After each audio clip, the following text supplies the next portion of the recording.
제 14장.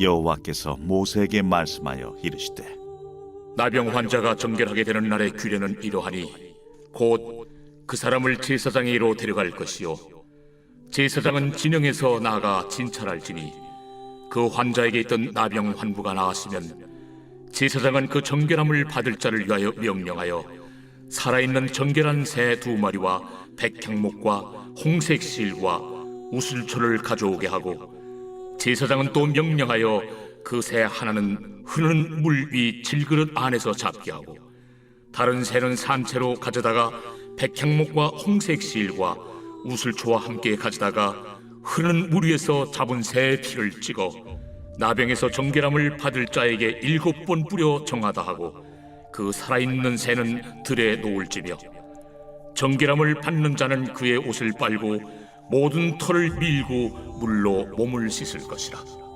그리하면 정하리니 그 후에 진영에 들어올 것이나 자기 장막 밖에 이레를 머무를 것이요 7째 날에 그는 모든 털을 밀되 머리털과 수염과 눈썹을 다 밀고 그의 옷을 빨고 몸을 물에 씻을 것이라.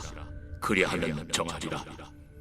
8째 날에 그는 흠없는 어린 순양 2마리와 1년 된 흠없는 어린 암양 1마리와 또 고운 가루 10분의 3에바의 기름 섞은 소재물과 기름 1녹을 취할 것이요 정결하게 하는 제사장은 정결함을 받을 자와 그 물건들을 회막문 여호와 앞에 두고 어린 순양 1마리를 가져다가 기름 1녹과 아울러 속건제로 들이되 여호와 앞에 흔들어 요제를 삼고, 그 어린 순양은 거룩한 장소 곧 속죄제와 번제물 잡는 곳에서 잡을 것이며 속건제물은 속죄제물과 마찬가지로 제사장에게 돌릴지니 이는 지극히 거룩한 것입니다. 제사장은 그 속건제물의 피를 취하여 정결함을 받을 자의 오른쪽 귓뿌리와 오른쪽 엄지 손가락과 오른쪽 엄지 발가락에 바를 것이요 제사장은 또 그 한 녹의 기름을 취하여 자기 왼쪽 손바닥에 따르고 오른쪽 손가락으로 왼쪽 손에 기름을 찍어 그 손가락으로 그것을 여호와 앞에 7번 뿌릴 것이요 손에 남은 기름은 제사장이 정결함을 받을 자의 오른쪽 귓뿌리와 오른쪽 엄지 손가락과 오른쪽 엄지 발가락 곧 속건제물의 피 위에 바를 것이며, 아직도 그 손에 남은 기름은 제사장이 그 정결함을 받는 자의 머리에 바르고, 제사장은 여호와 앞에서 그를 위하여 속죄하고, 또 제사장은 속죄제를 드려 그 부정함으로 말미암아 정결함을 받을 자를 위하여 속죄하고, 그 후에 번제물을 잡을 것이요 제사장은 그 번제와 소제를 제단에 드려 그를 위하여 속죄할 것이라. 그리하면 그가 정결하리라. 할렐루야. 오늘 하나님의 말씀은 레위기 14장 1절부터 20절까지 말씀입니다. 오늘 말씀의 제목은 이제는 예배의 자리로입니다. 오늘 말씀은 나병을 겪었으나 완치된 자에 관한 정결 규례를 담고 있습니다. 완치자는 모두 2가지의 과정을 거치게 되죠. 정결의식을 먼저 치르고요. 그리고 그 이후에 제사를 드리게 됩니다. 정결의식은 크게 둘로 나뉩니다. 먼저 제사장의 완치 판정을 받게 되죠. 그리고 이후에 완치가 되었다는 판정이 나오게 되면 정결 예식을 치르게 됩니다. 제사장의 완치 판정을 받은 사람은요, 살아있는 정결한 새 2마리, 그리고 백향목, 홍색실, 우슬초를 준비합니다.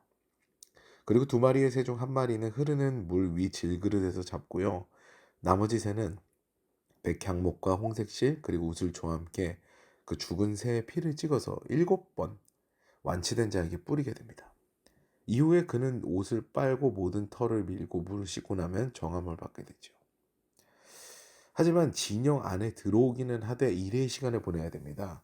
그리고 다시 털을 머리털과 눈썹과 수염까지 다 밀어버리고 옷을 빨고 또 몸을 물로 씻고 난 다음에 완전히 정함을 받게 되죠. 이런 복잡한 정결의식도 하나하나 의미가 있습니다. 먼저 백향목 같은 경우에는요, 향기가 나고 광택도 우수한 나무인데요, 특별하게도 이 나무는 잘 썩지가 않습니다. 보존력이 특히 우수하죠. 그렇기 때문에 백향목은 부패한 나병, 즉 죄의 속성과는 달리 이제는 나는 그런 죄의 속성으로부터 자유하겠다, 그 보존력이 우수한 백향목을 닮아 다시는 그런 죄에 넘어가지 않고 나는 이제 경건한 삶을 살겠다는 그런 의지를 보여주는 것이죠. 홍색 실은 피와 같은 색깔로 피는 생명을 의미합니다. 다시 얻은 생명을 상징함과 동시에 그리스도의 보혈을 상징하게 되죠. 마지막으로 우슬초는 향기로운 냄새를 가진 풀로요. 악취가 나는 죄악에서 벗어나 향기로운 인생이 되는 것을 의미합니다. 그리고 이 정결 의식에서 가장 중요한 것이요. 두 마리 새인데요. 한 마리는 희생 제물로 이제 죽게 되는 새를 말하는 거죠. 그리스도를 상징합니다. 우리의 죄악을 위해 예수께서 희생 제물이 되셨다는 것이지요. 그로 인해 다른 한 마리의 새는요. 들에 놓여집니다. 자유함을 얻게 돼요. 이제는 죄악에서 완전하게 자유한 존재가 된 우리의 모습을 상징합니다. 이것들을 다 종합해 보게 되면요. 예수 그리스도의 희생으로 자유하게 된 우리는 더 이상 죄악의 유혹에 빠지지 않는 믿음을 소유할 수 있고 새로운 생명을 얻었으며 그로 인해서 그리스도의 향기가 나는 인생이 된다는 것입니다. 실제로 죄악에서 놓여난 우리 인생은요. 주님을 향한 믿음이 당연히 더욱 굳건하여지겠지요. 그리고 인생에서 자유와 생명력을 얻게 됩니다. 또 이렇게 거듭난 인생으로 주변에 그리스도의 향기를 나타내는 귀한 인생이 되게 되고요. 사랑받는 영혼이 되죠. 그런데다가 이제 마지막 정결 의식을 보게 되면은 이제 모든 털을 밀고 옷을 빨고 이제 물로 씻게 됩니다. 나의 모든 죄악들을 다 털어버리고 나는 정말 새로운 인생이 되었다. 나는 옛사람이 죽고 새사람이 되었다. 라는 그런 의식으로 마무리를 하게 되는 것이죠. 그런데 오늘 말씀을 보게 되면요. 이 정결 의식이 굉장히 복잡하고 굉장히 의미가 있지만 이거 이상으로 중요한 것이 있다는 것을 알 수가 있습니다. 바로 제사이지요. 오늘날의 언어로 이야기하면 바로 예배입니다. 예배의 자리로 돌아가야 된다는 것을 오늘 말씀에서는 말씀하시고 있는 거죠. 우리가 주님으로 인해 구원을 받고 또한 죄악에서 자유함을 얻게 되면요. 그 다음에 우리는 예배의 자리로 돌아가야 됩니다. 근데 문제가 해결되고 난 다음에 그것으로 끝 하는 경우가 너무 많다는 것이 우리의 신앙생활이 쳇바퀴 돌게 되는 가장 큰 이유가 되는 거죠. 이른바 은혜가 지속되지 못하고 고난이 왔습니다. 그리고 우리가 간구하죠. 그리고 응답이 내려오고 문제가 해결이 됩니다. 그리고 다시 고난을 받게 됩니다. 이런 사이클이 계속되는 거죠. 물고 물리는 사이클이 계속됩니다. 사사기에 나왔던 그런 도식과 비슷합니다. 타락, 그리고 간구, 구원, 그리고 다시 타락. 이 도식이 반복되는 것과 같죠. 그렇기 때문에 우리가 죄악에서 놓여나서 자유한 상태가 되면요. 주님 앞에 반드시 나와야 됩니다. 감사의 제사를 드리는, 즉 예배를 드리는 인생이 되어야 되는 것이죠. 이것을 너무 잘 드러낸 예화가 신약에서 등장합니다. 어느 날 예수께서 길 가시다가 나병 환자 10명을 만나게 되죠.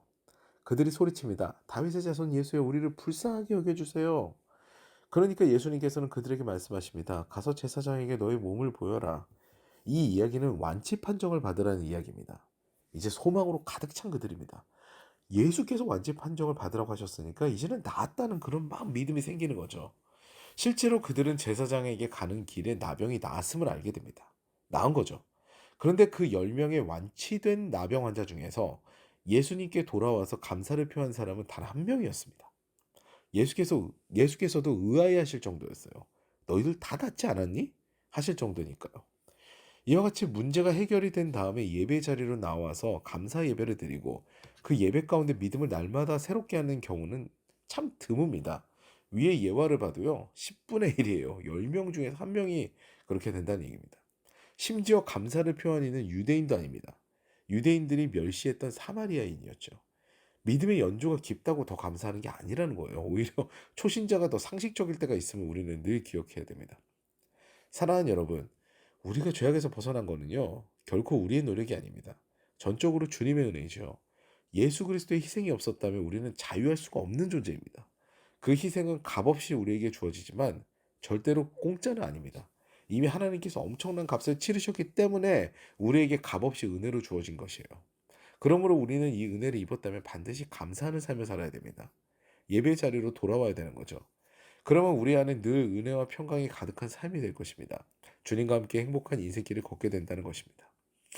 오늘도 감사하는 예배, 그 예배가 삶이 되어서 이제는 감사하는 삶을 살기로 작정하게 되는 그런 우리가 되어서 주님께서 예배하신 평안과 행복을 갑절로 누리시는 더 사랑 가족 여러분 되시기를 주님의 이름으로 축원합니다.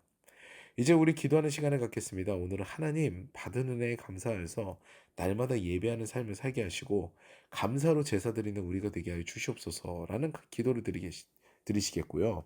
또한 오늘도 코로나를 비롯한 질병으로 고통하는 주변의 형제 자매님들을 위해 간절히 중보기도 하시고요. 마지막으로는 개인의 기도 제목을 두고 이 아침에도 주님 앞에 간절히 기도하는 시간을 갖겠습니다.